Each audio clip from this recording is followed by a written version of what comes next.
Welcome into another edition of Falcons Today by Chat Sports. Matthew Peterson here, breaking down the latest on your Dirty Birds, from franchise tagging Kaleb McGary to 4 free agent targets that ESPN deemed as a pretty good fit down in Atlanta. So that's what we got on tap for today. But also, today is a special day. It is the first day that teams can apply a franchise tag to a player, and Kaleb McGary is a prime candidate to be franchise tagged. The window opens today. It closes on March 7th. Now, a lot of times you'll see teams place the franchise tag on players as sort of a placeholder until they can reach a long-term deal, sort of to buy them time. The extension deadline for franchise tag players is July 15th. So if Atlanta and McGary are agreeing, if Atlanta puts the tag on him and they can't figure out a long-term deal, if they get past July 15th, he will be on the franchise tag for 2023. Now, going back in time, 2022, we all know that McGary had a breakout season in his fourth and what could have been final year down in Atlanta. The former first-round pick had a slow start to his career, but last year really took off. He was the 4th best tackle in football according to PFF with an overall grade of 86.6. Now, if you want Kaleb McGary to come back to Atlanta and man the right side of the offensive line, hit that thumbs up icon, because the Falcons, they've got a lot of needs this offseason, and I think letting McGary walk is just going to add more to their plate, which they have plenty of ammunition to knock out a bunch of these big needs and priorities, but why add more to your to-do list here? Now, like I said, McGary did not have a very promising start to his career. I don't think I'm really telling anyone any new information. In 2019, his PFF grade was 53.0 overall, and he jumped 33 spots from 2019 to 2022, getting up to an 86.6. And that 62.8 overall after 2021 was a big reason why the Falcons did not pick up his fifth-year option, which, looking back, is a mistake, but hindsight's 2020. Did anyone last year bang the drum of you have to pick up that fifth-year option? No, not really. Now, if McGary does not get franchise tagged and he goes to the open market, what could a contract look like for him? Spotrac projects a 4-year, $70.9 million contract. That's an average of $17.7 million a season. I think that's a bit rich for a guy who's only had one good season. I know that maybe you could look at it as a bargain if, hey, those first 3 years were him just getting acclimated to the league, but we do see players have a good season or two, get paid for it, and then come back to where they were before their breakout year. And I think 17.7 might be a bit too high for my liking, just because of one really, really good season, but that's all it is, just one so far. Now, how does that stack up against the highest paid offensive lineman in football? Well, it wouldn't be top 5, so it's not an overpaid necessarily in that lens. Trent Williams is number 1 by far, $23 million. David Bakhtiari, who's battled injuries lately, he's at $23. Laramie Tunsil at $22 million. Ronnie Stanley is at 19.75, and Ryan Ramczyk is at 19.2. So we're looking at the range of 6 through 10 highest paid offensive linemen, which I can stomach a bit more here. Now, I want to know, do you think the Falcons will tag Kaleb McGary? Will they end up placing the franchise tag on him?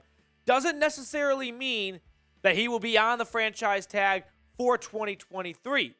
It just means as a temporary placeholder, he's franchise tagged, so he can't go test the open waters in free agency.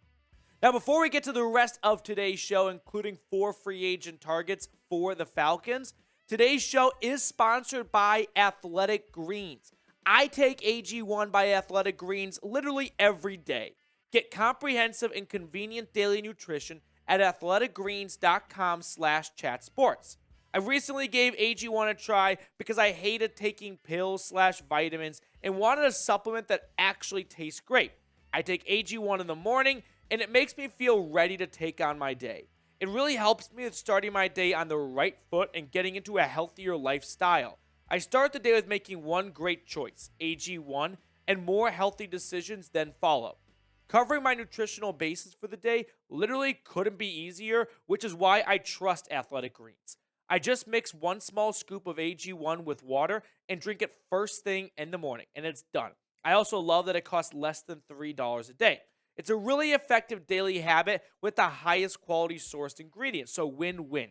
If a comprehensive solution is what you need from your supplement routine, then Athletic Greens is giving you a free 1-year supply of vitamin D and 5 free travel packs with your first purchase. Go to athleticgreens.com/chatsports. That's athleticgreens.com/chatsports. Check it out. The link is in the comments and the description of today's show, so I've got you guys covered on that front. Now, let's get back to our regularly scheduled programming here and look at ESPN's best fits. So the folks up in Bristol picked 50 free agents and what the best fit would be for that free agent, and they gave the Falcons 4 guys, which I thought was pretty good. Producer Roy thought they shafted them. We should have given them more than 4. But 50 free agents for 32 teams, you come away with 4, not too bad.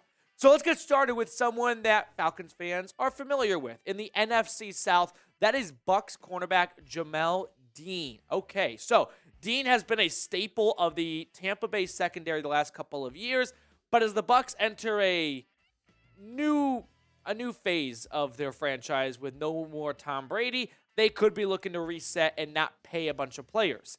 Now, his coverage stats in 2022 are good, not awesome, but not bad. 50% completion percentage, 412 yards allowed, 5 touchdowns. That's not ideal, but 2 picks and 5 pass breakups. Jamel Dean is a borderline CB1. I think he is a CB1, but I think you'd feel a lot better if you had a clear and established CB1. And then he's like the best CB2. He's the T. Higgins of cornerbacks, right? Where he's a great number 2, and he probably could be a number 1 on most teams. So A.J. Terrell and Jamel Dean would be the best cornerback duo in the league. Maybe? Finish that sentence for me. Is that for sure, yes or no? It'd be up there. I would be a lot more sold on that if A.J. Terrell played like a top 5 corner last year, which he really didn't. He was more towards 10 than 5, if we're being honest here. I like to bring Jamel Dean in.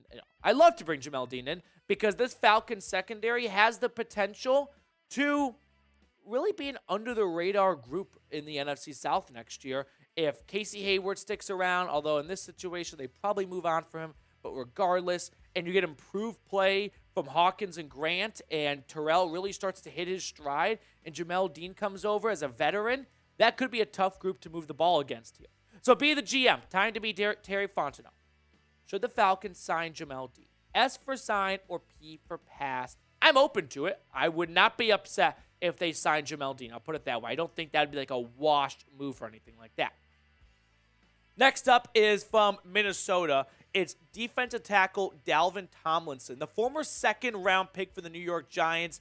Ultimately, there was not enough money in New York to go around, so they let him walk, and he went to Minnesota, and he was great last season, in my opinion, for the Vikings. He is an outstanding run stopper. He doesn't offer you a ton of pass rush capabilities, which is a bit of a downer for thinking best fits because the Falcons desperately need a good pass rusher.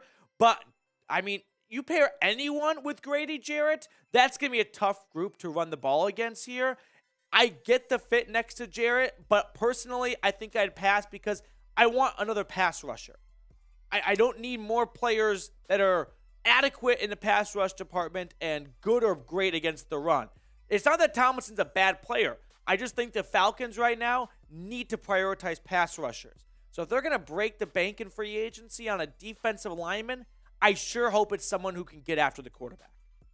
Now, we're trying to reach 10,000 subscribers before NFL free agency kicks off, and we are 387 subs away from doing so, and I'm trying to remember the rumor at the Falcons today, but if we reach 10K subs, I've heard, producer Rolly's shaking his head, we did a beer bong for reaching 9K, and 10K might get out of control. You have to wait and see. Moving on to our next free agent best fit per ESPN. This is TJ Edwards from the Philadelphia Eagles. Now, the way linebacker works, in my opinion, if you're not a top 5 off-ball linebacker, people usually don't know you too well. But TJ Edwards, sign me up. This would not be an overly expensive move. And I think Edwards is an outstanding off-ball linebacker. So I think Edwards coming in could really shore up the middle of the field, middle of the defense, pair him next to Troy Anderson or Walker, and that's going to be a great rotation right there. In 2022, TJ Edwards, he had 159 tackles, 10 tackles for loss, 2 sacks, and 7 pass breakups. He did a little bit of everything. So Edwards was definitely one of the best off-ball linebackers in football. And then like I was saying before, I think a linebacker core of Troy Anderson, who I think showed a lot of promising stuff in his rookie season, a lot of good tape, and a lot to be excited about moving into his second year. That with TJ Edwards, who is coming off an experienced postseason run, could bring a lot of leadership to this linebacker room that is young and very short on experience. And TJ Edwards could be that guy for the Falcons. Moving on to the fourth ESPN deemed best fit. This is Sam Darnold, the Carolina Panthers quarterback. We all know Darnold. I get that you need a backup, and Sam Darnold is going to end up somewhere. He showed enough good things in the last couple of weeks for the Panthers to get a backup role somewhere, but I don't know if the move should be, let's get a backup quarterback that's going to lead to a long training camp and offseason of, could this be the starter? I mean, you don't want to necessarily just hand the job right over to Desmond Ridder. I think that's malpractice. Unless you're a top 6, 7, 10 quarterback, whatever, you should be bringing in a little level of quarterback competition. But is Sam Darnold that guy for this situation? In 2022, he started 6 games, and he showed some great flashes. Like that Panthers-Seahawks game, if anyone remembers that, he looked outstanding. 1,100 yards, 7 touchdowns, and 3 interceptions. I'm personally going to pass on Sam Darnold. Again, I think they should bring in, I mean, this is a video where we are under the assumption that there is no Lamar Jackson trade, and it's Desmond Ridder going in as QB1. And if that's the case, well, you're definitely not bringing back Mariota, so you got to bring some other backup quarterback in. I just don't think Sam Darnold is that guy. That's it for today's edition of the show. Thank you so much for tuning in, making us a part of your day. Enjoy the rest of your week, and we'll catch up with you all later.